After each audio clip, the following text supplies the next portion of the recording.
I call to order the work session for the Marion City Council for the month of March and ask Councilwoman Fuller to lead us in the pledge.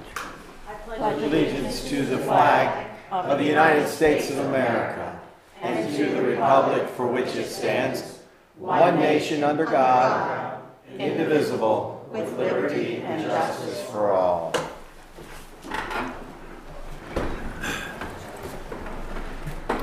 Well, welcome everyone. I'm sure you've noticed a little bit different look here at City Hall tonight.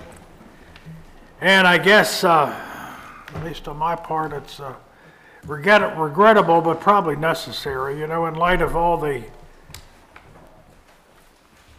situations that we hear about daily in the news and issues about security and school shootings and all kinds of crazy things. It's we've been advised to take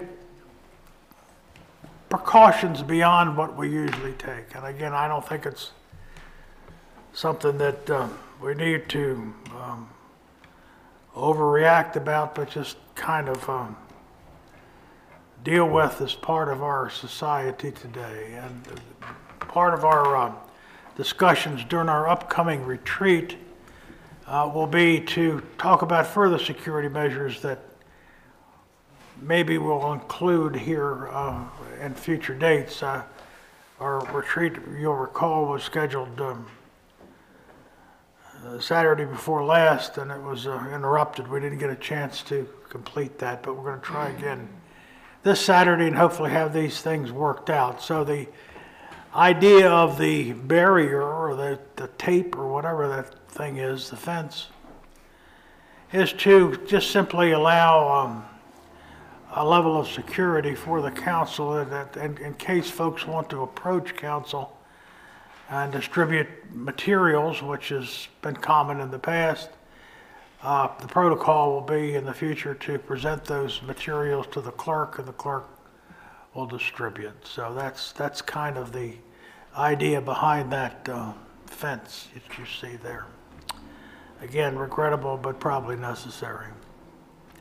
Our first order of business is the review of the minutes for February the 7th and February the 12th regular meetings, the February 24th Marion Council retreat closed session.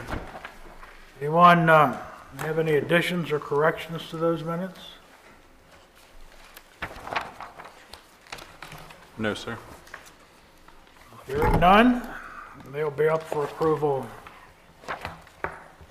on Monday. Mr. Mayor, were you including the record in the minutes as well, or are you just talking about the minutes in and of themselves? Including the record of the the record of the closed meeting is also included in that. Okay. Okay. So do you want to? Well, there's just one change. Okay. It just still has Aunt Betty's name on it instead of mine.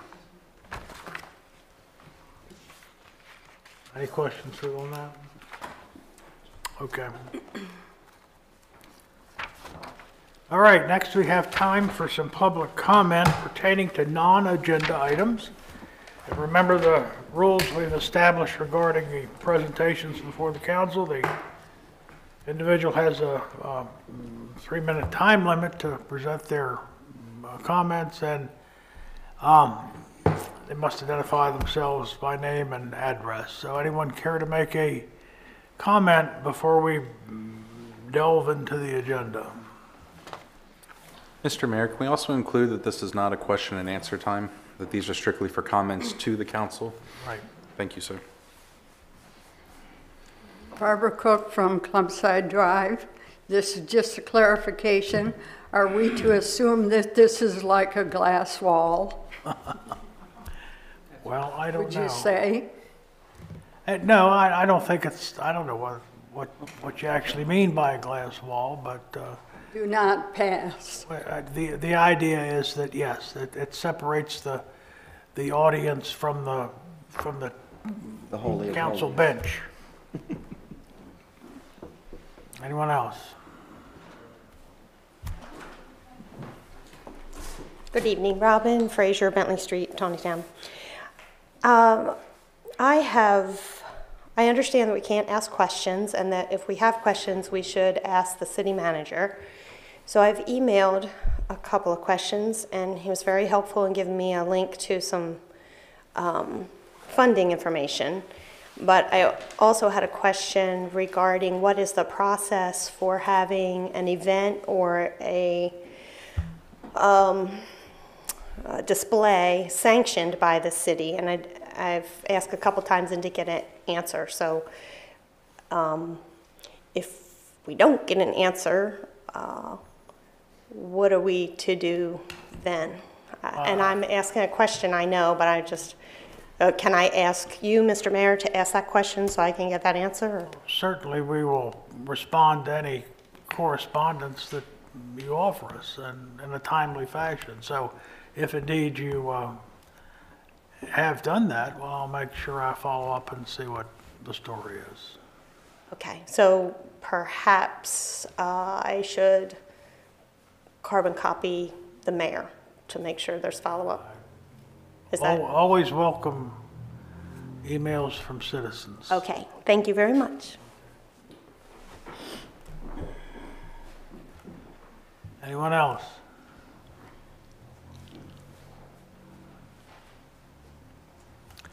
All right, let's move into the agenda then. I need to ask the council if there's any conflict of interest that they foresee as they look over the agenda this evening. No, sir. No, sir. All right, let's move forward then.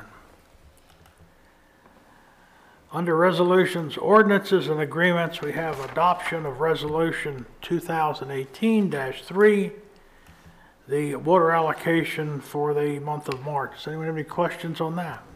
Just, I think, two small corrections. On the fourth paragraph down, it says, whereas such a reevaluation was been conducted. I guess that should say has been conducted. And then if you scroll down or go down to letter C, there are two sentences that seem like they've been accidentally combined together, and it looks like they're missing a couple of commas and the word "and" in between. Exhaustion of its water supply, economic hardships will result from the issuance of unlimited development approvals. That needs something in there. Probably the word "and" would be appropriate. And that's it for me. Okay. Anyone else? All righty, that'll be up for approval on Monday night. City manager's report. What do we have from the city manager tonight? Well, we're still trying to get the six-year capital project plan together. The dates aren't going to work for what I suggested, and the same is true with the capital equipment. I did call Tony Stairs, and they apologize for not getting back soon, but they have told me that they will be getting back to me very soon. You know, I had a thought when I was reading over the package to see if they want, you know, understand, let them know that part of what we want to do is offer recognition or commemoration of their 70 or 60 years in business in Taneytown. I think. Well, yeah, I guess I really haven't mentioned that to them. I thought you wanted to keep that as a we surprise. probably need to get kind of the details exactly when they started and all that kind of stuff. But you know, perhaps make the presentation to Eric Glass himself, or maybe if he's retired, his sons. But anyway, just let them know that we want to kind of make a big deal of their 60 years. Well, I didn't say anything because I thought you wanted to surprise them. Yeah, well, I just thought maybe their reluctance to have us over would be increased. That may change. Decreased if we came over and told them we were going to give them a citation or something. Okay. I've only got two more things, and they both in the form of announcements, and that Nina Smeek has told me that she's going to be retiring on July 1st. So I'm sure there will be some plans in the works for that. And the second thing is just to reiterate that our budget meeting is going to be March the 28th. That's a Wednesday. and that's it. At 7:30, Henry? Yes. Yeah, you start changing the time and Yeah. people get out of sync. Anybody have any questions for Henry? Anybody have any questions on the department reports?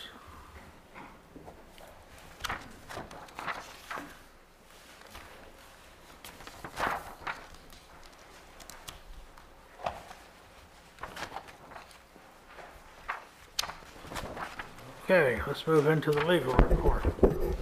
Okay, Mr. Mayor, I have two things for you tonight. The first concerns a stop sign in Meadowbrook development, in the new section of the Meadowbrook development.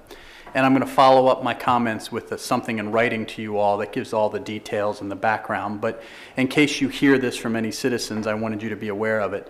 In the new section of Meadowbrook, a stop sign has been placed, and a citizen adjacent to the stop sign is unhappy with its placement and has talked to other neighbors and states that they're putting a petition together to have the stop sign removed. So in case you hear about that, that's what that is about. The background on the stop sign is that's the new section of Meadowbrook. The developer is required to put whatever stop signs that need to be put up, the city wants up. So the city, its standard practice is it sends the police department out there, the person that does the traffic, things like that, and does a survey before the streets are finished to say where should the stop signs go and the things like that. And so that survey was done and this location was picked. The officer that did that has then moved on to something else. So after it was actually time to put the sign up, the chief sent another officer out that wasn't involved again and said, do a survey out there and see where the stop sign should go since you're here and the other guy isn't. And he came up with the same locations. So that was the reason why. So the stop sign basically has been put up. And of course, the issue that we face is these were put up in an objective manner based on the standards that the police department uses of where things should be and their rationale. And if we step in and change those for just because people want them, then you run into a safety issue of, this is what was suggested, and now there's an intersection that has a safety problem or an accident. Why did it change, and what boundaries or what criteria did you use? If you want to put it in state highway language, the state highway, when they do things, have what they call warrants, and they have to meet certain warrants or criteria. And once those criteria or warrants are met, then they don't change them because they were basically the objective tests. So I'm going to write you the memo. We can decide whether we want to do anything with the homeowner and to inform them that this is the situation. There's been extensive conversations with the homeowner and the chief, with the city manager, with everybody involved. He's not happy with the results because they've all been told the stop sign's going to stay. Is there a system of warrants that we use in the town, or is it just an opinion of an officer, this is where the stop sign should go? I think that the officer bases it on like the training that they've had, not only in the safety aspects, but also in the speed aspects of things, the distance between one intersection and the other. So there's criteria that he uses to base his opinion on. And I asked that same question, and that's when I was told that the same test was done by two different officers at two different times, and they came up with the same result. So I was pretty satisfied that they've done their due diligence. Is the issue with the presence of the stop sign or the exact location of where it is placed? Is it on their property that they have the issue, or the fact that there is a stop sign at all? The fact that there is one at all. It's not that it was too close to my sidewalk or it's here or it's there. It's the fact that that individual does not want a stop sign at that intersection. So. Can I ask a question? There has been a request to put a stop sign at the Dollar General store at Krause Ford's access road because there's been several near accidents. Can you include in your letter that we're looking into putting a stop sign at the end of the access way? The people that come out the Dollar General store think that they have the right of way, but actually that's Krause's road, and it's a dangerous intersection. Well, I think we need a stop sign. But we're not looking into that because it's not our street. We can't put a sign there. That is correct. That's private property. That has to be taken up with the property owners. It's directly across from that new road that comes out by the Lorien, and it looks like... Which we don't own that road either. Right. None of those are city streets, so unfortunately, we can't put up signs there. You don't think the town has a responsibility to fix dangerous intersections? Unfortunately, the town can't go on private property and put up Well, signs I think unless Tom we Kraus have. is more than welcome to cooperate with getting that up. He's requested it numerous times. I would do this. Again, we certainly don't have jurisdiction to put up signs on private property, City but funded. if there is a concern, perhaps we could address that with the property owners and say, the concern has been raised that we need a stop sign at that location, and let the property owner respond to it. Chances are, he'll do what's the right thing to do and put up a stop sign. But if he doesn't, there's nothing we can do about it. If you claim he's willing and willing to pay for it, well, then that's all he needs to do is just pay for it and put it up, and it's over. Well, again, it needs to be brought to his attention rather than just ignored. That's what I'm. That's What I'm I concerned about, that think it's is- been ignored too long. Maybe there's two separate issues, and what we'll do, Councilman, is I'll look into the background, because I vaguely recall this being talked about, and talk to you Monday about it. Because as I recall, it wasn't on Kraus's property, it was on the Dollar General property. He wanted a sign put on the other Well, person's it's the property. people there that don't have the right of way, but are taking it, and Right. that's what causes the danger. Several Kraus vehicles are almost hit. So, I mean, I think that I'll find out, and on Monday, we can have a more of a discussion That's great. about that. Thank you so much for Okay. helping me on that. Okay, that was issue one, if we're done with the stop signs. So there'll be a letter coming to you about that, and on Monday, I'll have some more information about the Dollar General. The second issue is a report from the Ethics Committee meeting. Since our last meeting, the Taneytown Ethics Commission met, and they had two major functions that night. The first was to review all the financial disclosure forms that are required to be filled out at the end of the year by yourselves and all the board members. They reviewed them all. They were substantially correct. There were a few minor changes that they requested people make. Clara has chased those people down to make those changes. And they were minor in nature, and everybody has. So the financial disclosure forms for the end of 2017 are okay, are done. The second issue they dealt with was the campaign finance forms. Remember, they review campaign finance forms. They had two finance forms to deal with because the only people that still are required to fill out campaign finance forms, sort of out of cycle, are any candidates that had a campaign account outstanding. So of all the candidates that ran last May, only two candidates, Rhonda Kreisig and Catherine Adelaide, kept their campaign accounts open with money in them. And so therefore they're required by statute at the end of the year to file a report. And so they filed their report. The Ethics Commission looked at their reports and found that they weren't satisfactory. They didn't really, they didn't follow the rules about what needed to be in there and make them flow from one report to the next. So they were told to resubmit their reports, and they were given to the deadline of yesterday to do that. Two reports have been filed yesterday. Of course, the Ethics Commission hasn't reviewed them. They're going to review them. We're going to internally review them, send them out to them, and if they feel they need to meet, there'll be another meeting to review those forms. So that's where we stand on that. The third issue that came up with the Ethics Commission, it was an outstanding issue of old business, which dealt with the issue of robocalls during the last election. At the last election, there were robocalls made in support of candidates, and the person that made the robocalls on there identified themselves as Jack Ames from Defend Life. And therefore, that was campaigning that was not covered, not addressed, because Defend Life or Jack Ames did not file the campaign finance reports that were required. So early last year, like in July when the Ethics Commission met, they instructed the city to send a letter to Jack Ames at Defend Life saying, we understand you made robocalls, here's the statute that you have to follow, here are the forms you need to fill out, or you can tell us that you didn't spend over the threshold amount of money, but please send us a letter to tell us that so we can close this out. The letter went out, it wasn't returned, but no response was received. So at their meeting, the Ethics Commission said they'd like the city send another letter out, but if this letter is ignored, they want to have a closed session where we brief you about what your options are, and they're requesting that the city council on behalf of the city take action to enforce the law. So we're hoping another letter will do the trick. But that was their issues at that point in time. I'm concerned because, you know, we really don't want to spend a tremendous amount of money, but we actually have to enforce the ordinances. And so I was thinking that maybe a solution that we could have is, I know that Councilman Frazier knows Mr. Ames. Maybe you could just mention to him, the letter's coming, could you fill out the form, or could you send the letter back saying you haven't spent the amount of money that's required, and then the issue would be addressed. Yeah, Jack Ames is a hero in the pro-life movement in the state of Maryland. I don't see him often. Well, that was just a thought, but in any way that we could do that without going and spending a tremendous amount of money. But we're going to send the letter out, and we'll let you know how that works. They set a deadline of 30 days after the letter goes out, so you'll know something in a month or so whether we need to do anything else. And that's all I have. Questions for Jay?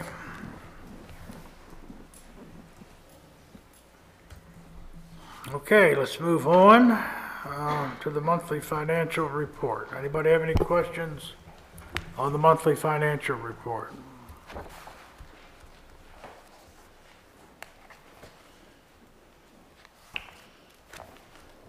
Hearing none, move on to accounts payable. Anybody have any questions on the accounts payable? No, sir. All right, next we have in our packet the Adult Protective Services Memorandum of Understanding. So, What's on that? we were contacted by the attorney for the Adult Protective Services and presented with this memorandum of understanding. It was forwarded to the police department since they're really going to be the signing or party agency, but obviously the police department can't enter into agreements without your approval to do this, so that's why it's here. And so Adult Protective Services is an agency within the Department of Social Services. It deals with vulnerable adults, okay? So adults that have special needs or adults that have mental disabilities, elderly adults that can't defend themselves in different ways. And what this memorandum of understanding does is it formalizes what they already do in practice. So that's the purpose, is to get it in writing.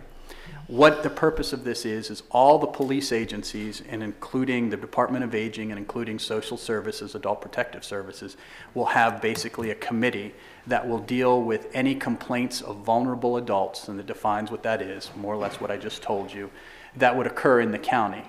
And they would have a committee dealt with each case, and if that case happens to be in the jurisdiction that we're involved in, so if it's in Taneytown, a member of the Taneytown Police Department would be involved so that they would know what to deal with and how to deal with it.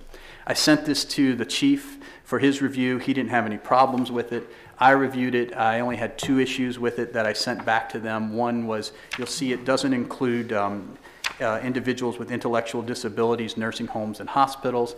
My question is, are they skipping assisted livings on purpose, or is it something that got overlooked? So they need to get back to me on that. We also need some type of language in here that says it doesn't create any jurisdictional issues, meaning we don't create jurisdiction for police departments that don't already have jurisdiction, meaning that we're not going to go down to Sykesville and do something because we have no jurisdiction, and another department's not going to come up here and do things, so we don't want to keep that in there.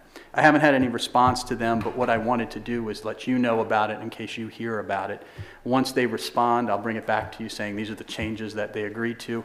Of course, every other town has to approve it too, so this could be some time in coming. But once we have a final agreement, I'll bring it back to you for you to say, yeah, you're okay with, and then the police department can ratify it. It's not something we're expected to act on Monday night? No, I would imagine by the time we hear about it, it'll be several months, and I'll have to remind you all again. But I wanted you to hear it from me first before you heard it from any agency. Tomorrow night.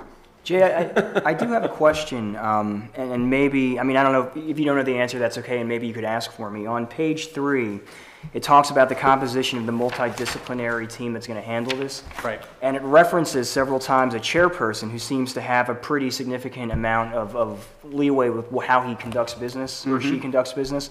And I'm just kind of curious, how is the chairperson selected? Go down to the bottom of that page to C3.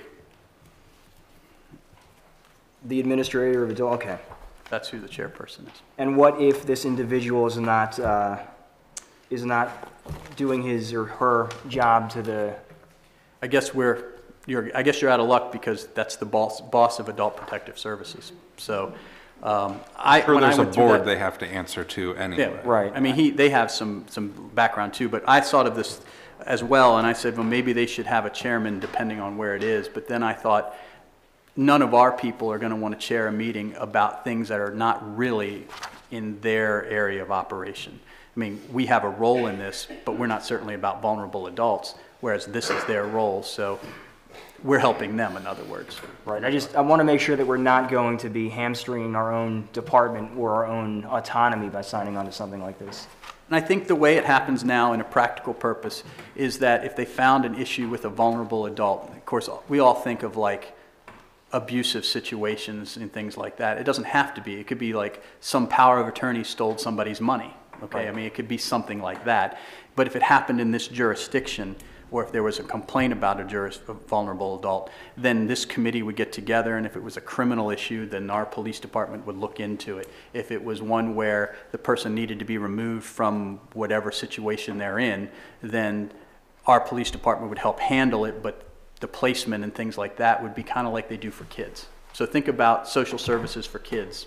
This is for adults.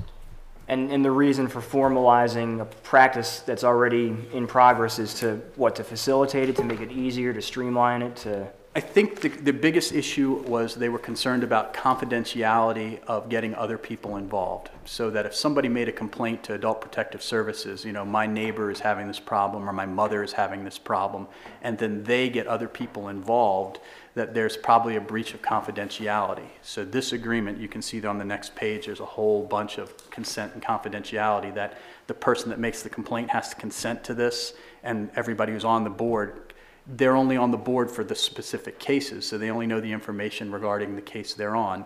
They will basically say it's a confidentiality thing, and I think this helps them through the Maryland Health issue. So that's, I think, the reason why they're doing it. Gotcha. Well, thank you very much. So my only question, obviously there's specialists in this particular thing, you know, vulnerable adults and things. I see it mentions also on page 3, enhancing professional skills and knowledge of individual team members. Can that be taken as, will they be providing any specialized training for our officers in dealing with vulnerable adults? I think that's probably part of it, to basically to say that, to recognize not only what it is, but also what other services are available. You know, right. This is totally hypothetical, but let's say they answer a call for a domestic, but they see some type of abusive to an elderly person who lives in the room. They may not be able to do anything about that specifically, but they could call Adult Protective Services and say, hey, I remember this class you gave me, or person. So. I'm just curious, I mean, I know there's something going through the Maryland Senate right now about law enforcement training in things like autism and things like that, and helping to cope with that. I'm wondering if this would at all help law enforcement agencies in the county kind of deal with those sort of situations. It doesn't specifically say, and you probably don't know the answer, but that's something I'd be curious about. Yeah, I don't know if it's a two-way street like that, but the chief saw no problems with it. Okay. Any training we can get out of it would be beneficial for sure. So there won't be any action on this on Monday. If you have any questions, I can be glad to handle it, but it'll stay under new business for no action on Monday. All right. Before I receive public comments pertaining to the agenda items, I just want to brief everybody about Maryland Municipal League's priority issues of restoring the highway user revenues to a formula that we can count on and rely on. We've got two bills, a House bill and a Senate bill. Hearings have been heard. The most recent Senate bill hearing was today. We heard 516.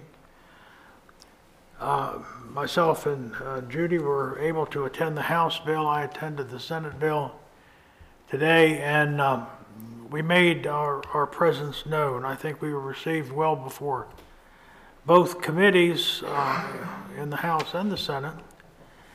And the reason for me bringing this up is it looks like it's probably the best opportunity we've had in the 9 years that we've been pursuing this legislation to get something done. We have had reluctance even up until this year from the Senate President and the House Speaker to fully endorse our efforts, but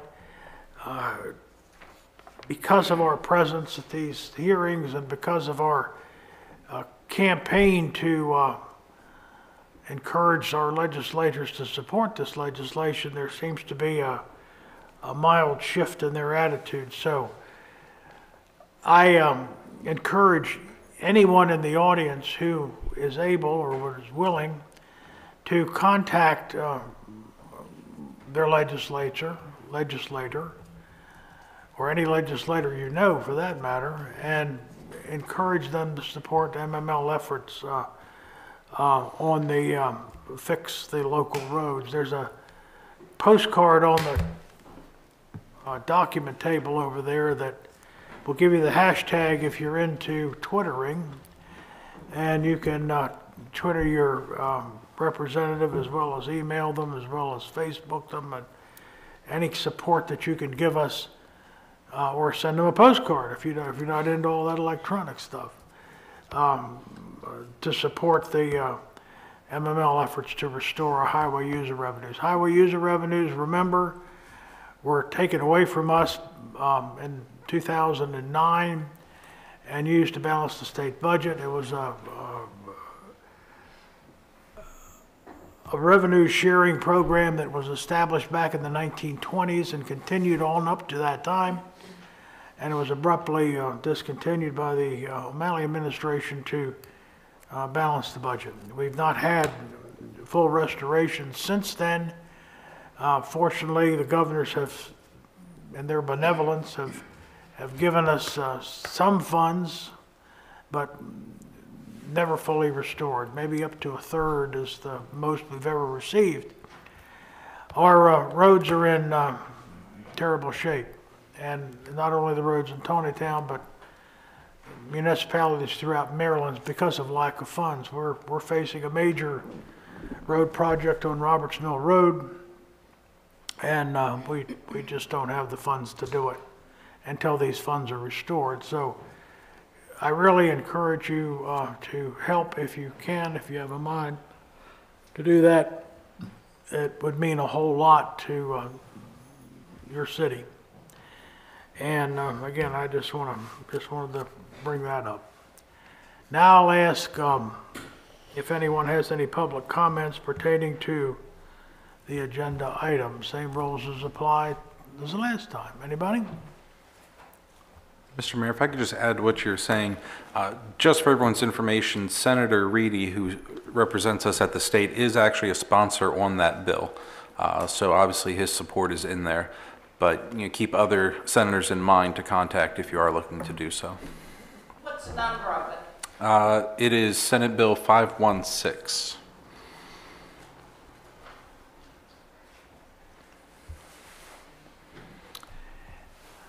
All right.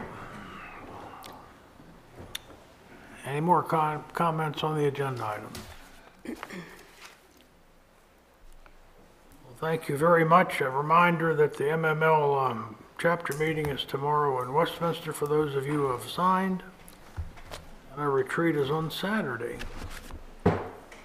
So can I have a motion to adjourn? So moved. Is there a second? Second. All in favor, say aye. Aye. Thank you. Thank you.